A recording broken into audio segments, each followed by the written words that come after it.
Nobody in Willowbridge expected a quiet woman like Hannah Morgan to become the center of a story that would tug at so many hearts. But stories rarely warn before they begin. Sometimes they arrive gently, like a soft knock on a door, or in Hannah's case, a message from her sister saying, "Can Josh stay with you for a week?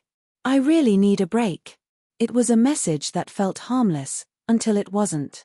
On the first chilly Friday evening of October, Hannah stood by her living room window, watching golden leaves drift across the suburban street. Her life was calm, predictable, even. She worked from home as a graphic designer, lived alone in her peaceful little house, and had long accepted that her heart had healed enough after her last breakup, or so she told herself. When Josh, her 22-year-old nephew, stepped out of the taxi, she waved at him with a warm smile. He was older now, taller, with an unexpected quietness in his eyes. She remembered him as a noisy kid who couldn't sit still, but the young man walking toward her seemed different, thoughtful, mature, still carrying his usual friendliness but wrapped in something heavier. "Hannah," he said, hugging her. "Thanks for letting me stay. I promise I'm easy." "You always were," she joked, though part of her wasn't sure anymore. Josh looked around her home like he was stepping into a memory, one he wasn't sure he still belonged to. Hannah noticed that. She also noticed the way his shoulders sagged, like he was carrying something unspoken. "Rough week?" she asked as they walked inside. "How'd you guess?" He forced a small smile. "I just needed space." Hannah felt a quiet tug of worry. She didn't ask more, not then. He would tell her when he felt ready. That night, they ate simple pasta, talked about school, work, life. Josh spoke politely, but with pauses too long to be normal. There was something underneath his calm surface, a tension, a change she couldn't name. Later, as Hannah prepared the guest room, she tried to shake the feeling that something was off. She told herself it was normal. People grew up, changed, carried burdens she didn't yet know. But the first hint appeared sooner than she expected. Around 11 p.m., as Hannah stepped out of the kitchen, she paused. Josh was standing near the hallway bookshelf, running his fingers slowly across the spines of her old romance novels. His expression was unreadable, soft, almost nostalgic. "You still read these?" he asked quietly. "Sometimes," she said, surprised by the seriousness in his tone. "They're comforting." Josh glanced at her, holding her gaze for a moment too long. Not inappropriate, not intentional, just lingering. It caught her off guard. "You always liked stories about complicated hearts," he said. Hannah swallowed. "Life gets complicated, that's all." His eyes softened, a warmth flickering in them. "Yeah, I get that." There it was again, that shift she couldn't define. He wasn't being forward, not crossing any line, not behaving in any way that worried her, and yet something in him felt different, like he was standing at the edge of a story she didn't know she had entered. He didn't look like the carefree boy she remembered. He looked like someone trying to rebuild himself, someone carrying loneliness deeper than he let on. And for reasons she couldn't explain, Hannah felt her heart tighten, not romantically, not fearfully, but in a way that made her want to understand him. "Good night, Josh," she said gently, hoping to break the quiet tension she didn't understand. "Good night, Hannah," he answered, voice soft. "Thanks for this. You didn't have to." When she turned off the hall light, she felt it, the subtle shift in the air. The beginning of something unexpected. Something she couldn't define yet. She took a breath, trying to steady her thoughts. She didn't know that this was only the first sign. She didn't know how drastically his stay would change them both. She didn't know an unwanted turn was already unfolding between the silences. But the weekend had only begun. And tomorrow would reveal the first real change. Hannah woke early the next morning to the soft hum of the heater and the cold October light slipping through her curtains. Saturdays were usually peaceful, slow coffee, quiet music, maybe a walk around the neighborhood. But today felt different, like the air itself carried a question she hadn't learned to answer yet. When she stepped into the kitchen, she froze. Josh was already awake, standing at the counter, sleeves rolled up, hair messy, making breakfast like he'd lived there for years. Scrambled eggs, toast, even coffee brewing. It was unexpected, too thoughtful for someone who had arrived only last night. He turned, surprised but warm. "Oh, morning." I didn't want you doing all the work when you're already hosting me. Hannah blinked, touched. You didn't have to do that. Maybe I wanted to, he replied quietly. There it was again, the shift. Gentle, soft, but unmistakable. They sat across from each other at the small wooden table. The sunlight fell across the room in pale stripes, and for a moment, it felt strangely peaceful, almost like they were two people sharing a still morning after years of friendship, not aunt and nephew navigating a fragile emotional space. How'd you sleep? She asked. Josh hesitated. Better than I have in weeks. His voice cracked slightly, betraying something raw beneath the surface. Hannah softened. Is everything okay? He stared down at his coffee. I lost someone important. A simple sentence, but it carried the weight of something heartbreak heavy.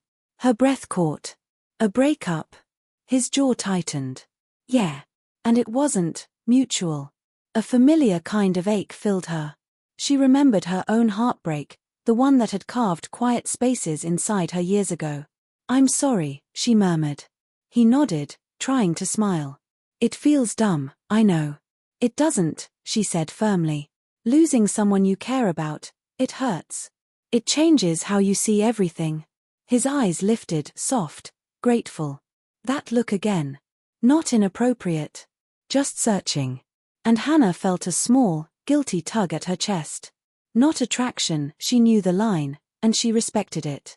But she couldn't deny the human instinct to respond to someone hurting, someone looking at her like she was the only steady thing left. She pushed the feeling aside, gently but firmly. Later, they went out to buy groceries. The crisp air brushed across their faces as they walked through Willowbridge's local farmers market. People greeted Hannah with warm nods. She'd lived there for years, but Josh stayed quietly beside her, hands in his pockets, eyes wandering as if trying to find his place in the world again. As they walked, he said suddenly, "You always looked happy here." Hannah laughed softly. "Not always. But the town keeps me grounded." "You deserve grounded," he murmured. She turned to him, surprised by the sincerity in his voice. Before she could respond, an older lady selling apples waved cheerfully and the moment broke. But Hannah felt it, a tiny thread tightening somewhere inside the story, though she didn't ask for it. Back home, the day continued in quiet simplicity. They cooked dinner together, shared stories, even laughed a little. But as evening settled in, Hannah noticed Josh growing distant again. He stared out the window, long and heavy, like he was battling something inside. "Want to talk about it?" she asked gently. He shook his head. "I don't want to dump all my problems on you." "You're not." He sighed. "It's more than the breakup, Hannah. It's everything. I feel like I'm losing pieces of myself, and I don't know how to put them back." Her heart ached for him in a purely human way. She stepped closer, not touching, just near enough for comfort. "You're safe here," she whispered. "You can breathe." He exhaled shakily. "That's the first time anyone has said that to me in months." The room fell quiet. Warm. Heavy. Uncertain. Before Hannah could speak again, Josh stepped back almost abruptly, like he realized he had drifted too close to something he wasn't supposed to feel. "Good night," he said quickly, voice uneven. "Good night," she echoed, confused by the sudden shift. She watched him walk down the hallway, shoulders tense, steps slow. Something was changing in him. Something he was fighting. Something she wasn't prepared for. And in the quiet of her living room, Hannah wondered. What was he holding inside? And why did it feel like she was standing at the edge of a story she never meant to enter? Tomorrow would reveal more. And the turn was already coming. The next morning arrived with soft rain tapping gently against the windows, one of those quiet Sundays where the world seemed slower, gentler, and easier to feel. Hannah loved mornings like this. Usually, they made her feel calm. But today, calm felt far away. Josh barely spoke at breakfast. He wasn't cold, just lost somewhere inside himself. He thanked her for the coffee, nodded when she asked if he slept well, but the quiet between them wasn't the peaceful kind. It was heavy, almost fragile, like one wrong word might break something neither of them knew how to fix. "Do you want to get out a bit?" she offered softly. "A drive, maybe?" He hesitated. "If you want." "I asked because you look like you need it," she said with a small smile. That made a faint warmth flicker in his eyes, like he appreciated being seen. They ended up driving along the lakeside road, fog hanging over the water like a soft white blanket. The world outside the windshield felt muted, safe, private. Josh rested his elbow on the window, staring at the blurred trees passing by. "You used to love this drive," Hannah said gently. He breathed out slowly. "I still do. I just haven't had someone to share it with lately." Something quiet tugged at her chest. This wasn't romantic tension, it was human loneliness. Deep, exhausting loneliness. "You're not alone," she said softly. For a moment, he closed his eyes, almost like her words reached a place he'd kept locked. "I know," he murmured. "Because of you." The words weren't inappropriate, just painfully sincere. Too sincere. She gripped the steering wheel a little tighter, steadying herself. They stopped at a small lakeside lookout. The rain had become a mist, turning the world into watercolor shades of gray and blue. Hannah leaned against the guardrail, breathing in the cold air. Josh stood beside her, hands tucked into his jacket, as if the weather couldn't decide whether to comfort him or chill him. "Josh," she said quietly, "I'm worried about you." He swallowed hard. "I know. Talk to me," she urged. He dragged his hands through his hair, struggling. "It's not just the breakup," he finally said. "It's the way I've felt since. Like everything familiar turned strange. Like I'm not myself anymore." Hannah's heart softened. "You're grieving. You're allowed to." He looked at her then, really looked. His eyes were raw, tired, but searching. "Why does it feel easier to talk to you than anyone else?" he asked in a cracked whisper. Her breath caught, not out of shock, but because of the vulnerable truth in his voice. "Because you trust me," she answered gently. He shook his head. "It's more than that." Her pulse tightened. "Josh." He lifted a hand halfway, like he wanted to reach out but stopped himself, aware of the line he couldn't cross. His voice was barely a breath. "You make the world feel safe again." The wind carried the words between them, warm in the cold air, confusing, intimate in a way that wasn't romantic but wasn't simple either. Hannah felt her heart tighten, unsure how to stand in this space without hurting him or herself. "Josh," she whispered, steady but soft, "you're vulnerable right now. Anyone who shows you kindness feels like an anchor. It doesn't mean more than that." He looked down, embarrassed, but not angry. "I know. I'm sorry." "You don't have to be sorry," she said gently. "Just honest with yourself." He nodded slowly, breathing in shaky rhythm. A long silence settled between them. Not uncomfortable. Not dangerous. Just full with unspoken truths, with loneliness, with quiet healing trying to happen. On the drive back, Josh leaned his head against the window, eyes closed. Hannah glanced at him once, seeing the boy she once knew mixed with the man trying to rebuild himself. He wasn't crossing lines. He wasn't acting on misplaced feelings. But he was drowning, reaching for whatever steadiness he could find. And she didn't know how to be steady without becoming part of his storm. As they pulled into the driveway, Josh opened his eyes slowly. "Hannah," he said quietly, "thank you. For today." She smiled, trying to keep her heartbeat calm. "You're welcome." He held her gaze for a lingering second, gentle, grateful, complicated. And she suddenly felt it. Something in him was shifting again. Something deeper. Something she needed to understand before it grew into a place neither of them should go. She stepped out of the car with a breath she didn't realize she was holding. Tonight, something would change. She could feel it. The house felt unusually silent that evening, as if the walls themselves were waiting for something. Hannah moved through the kitchen preparing a simple dinner, but her mind kept drifting back to the look in Josh's eyes at the lakeside. Gentle. Grateful. Too raw to ignore. She kept replaying his words. "You make the world feel safe again." She understood heartbreak, she understood loneliness.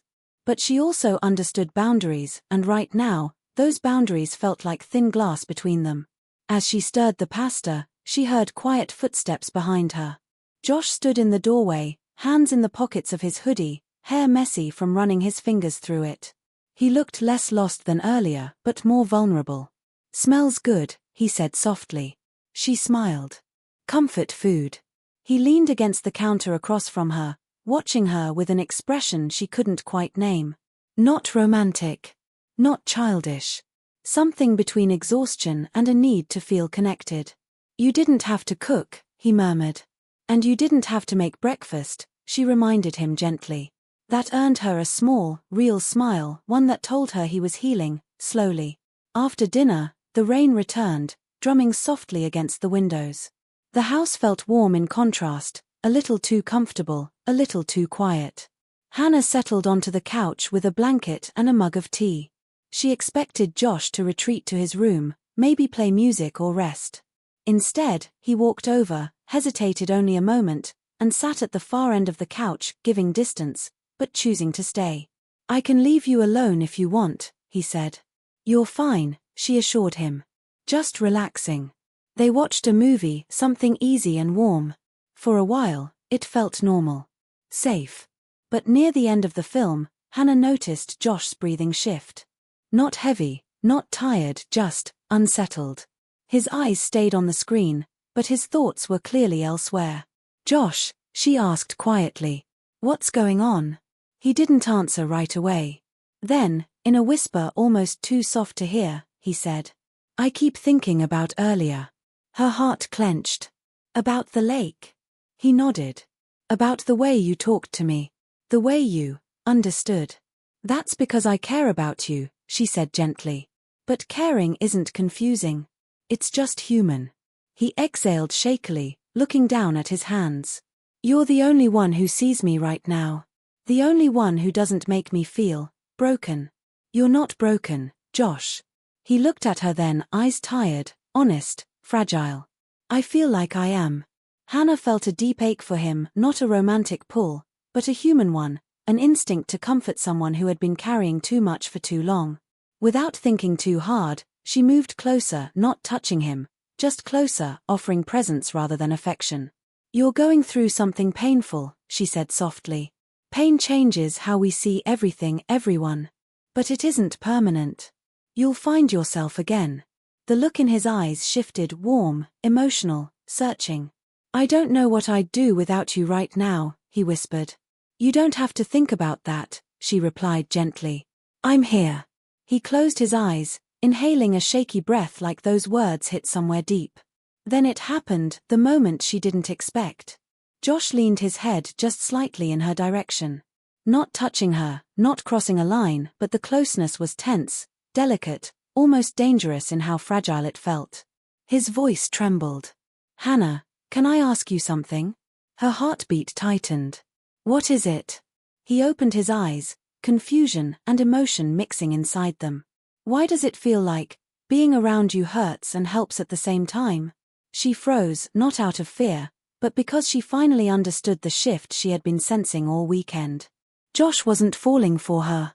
Josh was falling into her, a temporary emotional anchor in the middle of his storm.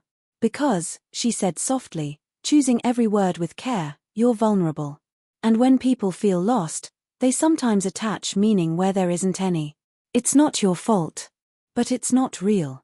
His expression flickered pain, understanding, embarrassment. He nodded slowly, swallowing hard.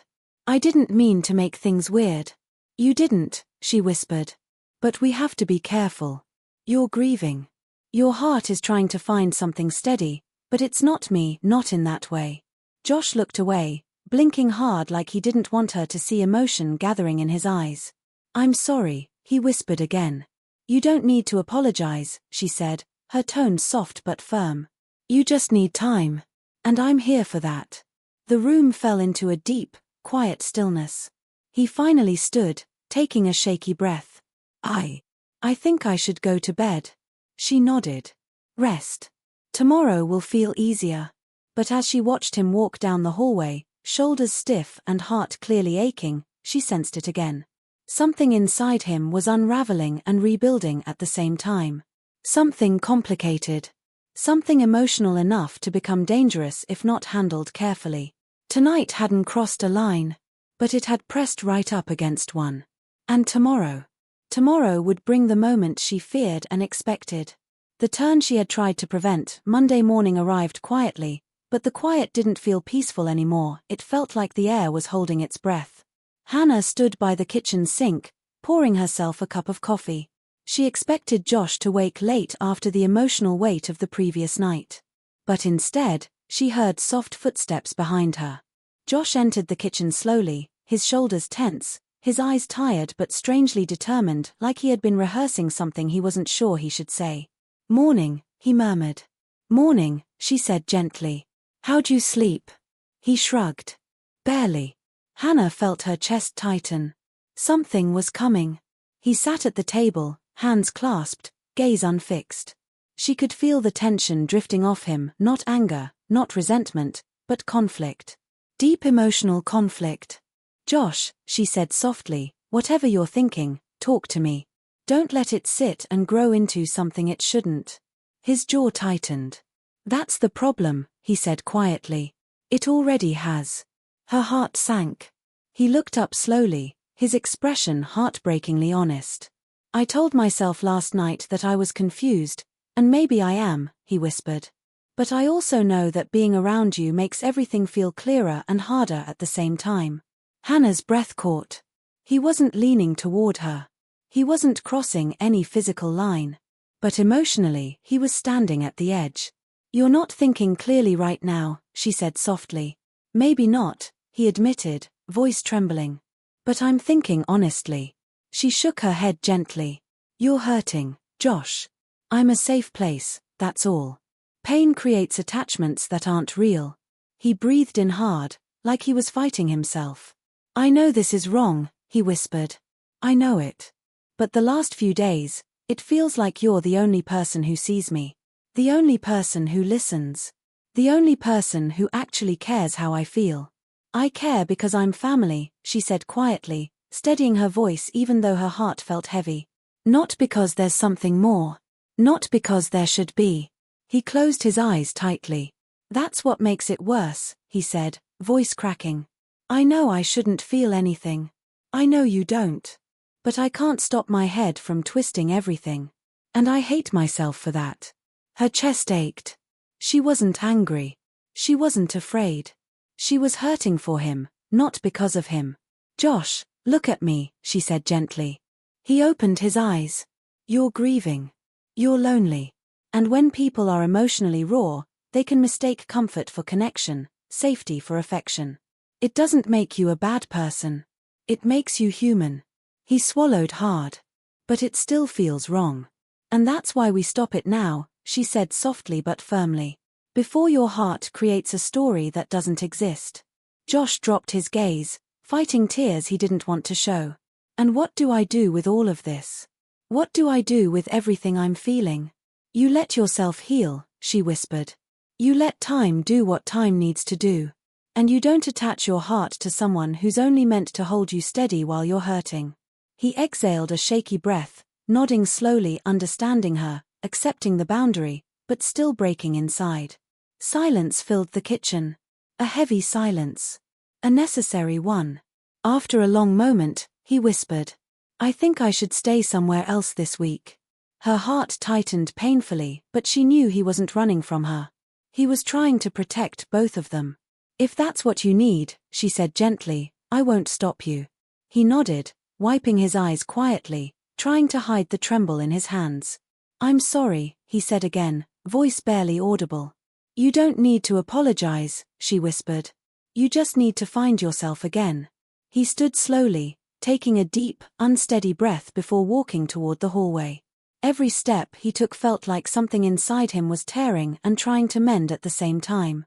Hannah stayed in the kitchen, her coffee growing cold in her hands, her heart quietly aching not from romantic conflict, but from the pain of watching someone she cared about battle their own emotions. She didn't want to lose him. But she also couldn't let him lose himself. And as the front door closed gently behind him, she understood something. The unwanted turn had already happened. Now came the part where both of them had to face it. And decide what came next. The days after Josh left were unusually quiet. The house felt bigger, the rooms still, the evenings a little too long. Hannah tried to tell herself it was normal anyone would feel strange after an emotional week like that. But the truth was simpler. She missed him. Not in the way he feared. Not in the way that had scared him. But in the gentle, human way people miss someone who brought pieces of life into the rooms they left behind. Still, she knew giving him space was the right choice. 3 days later, Hannah was pouring tea when she heard a soft knock on the door. When she opened it, Josh stood there, hands in his pockets, eyes quieter, steadier. Not fixed, not entirely healed, but centered in a way he hadn't been when he left. "Can I come in?" he asked softly. "Of course." He stepped inside slowly, as if entering a place that held both comfort and memory. Hannah didn't rush him. She simply waited. Finally, he spoke. "I needed time to clear my head," he said. "And, to understand what was real and what wasn't." She nodded gently. "And what did you figure out?" He exhaled, long and honest. "That I wasn't really falling for you," he said. "I was falling for the safety you gave me.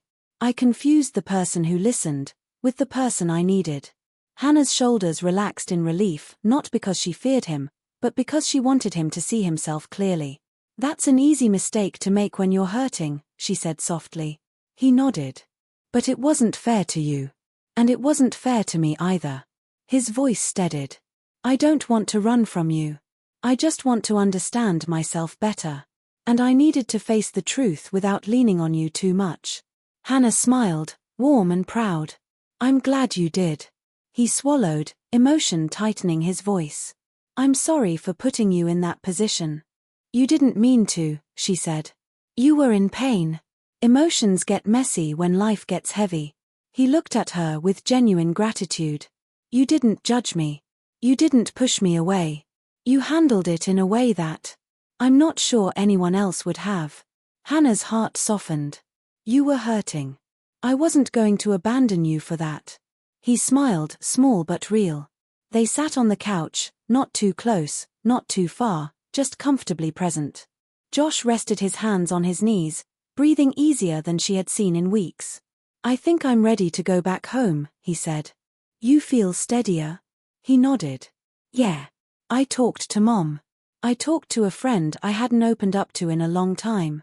I realized I need to rebuild from the inside, not from whoever happens to catch me when I'm falling." Pride warmed her chest. "That's growth, Josh." He looked at her with a softer expression, one free of confusion, free of projection, free of emotional fog. "I want us to be okay," he said. "I don't want what happened to sit between us like a shadow." "There's no shadow," she reassured him. "Just a moment we learned from." He breathed out in relief. "Good. Because you matter to me. Just not in the way I thought for a minute. In the way that's real." "And what way is that?" she asked gently. He smiled. "Your family. You're someone I trust. Someone who helped me see myself clearly, even when it hurt." Emotion welled in her chest, warm, steady, healthy. "I care about you too," she said softly. "And I always will. But the best thing for both of us is living our lives forward, not in the confusion of one difficult week." He nodded with understanding and peace. "I know." Before he left, he hugged her, carefully, respectfully, but with depth. "Thank you for not giving up on me," he whispered. "I never would," she replied. As he stepped outside, the autumn wind brushed past them, carrying away the heaviness of the week and leaving behind something lighter, something healed. Josh walked toward the waiting car, steadier in his steps than when he arrived. He turned back once, offering her a grateful smile. Hannah watched him go with a calm heart, knowing the unwanted turn had not broken them, it had simply shown them both how fragile, and how strong, human emotions could be. And in the gentle quiet of her home, she whispered to herself, "He'll be okay now." For the first time all week, she believed it. For the first time all week, it was true.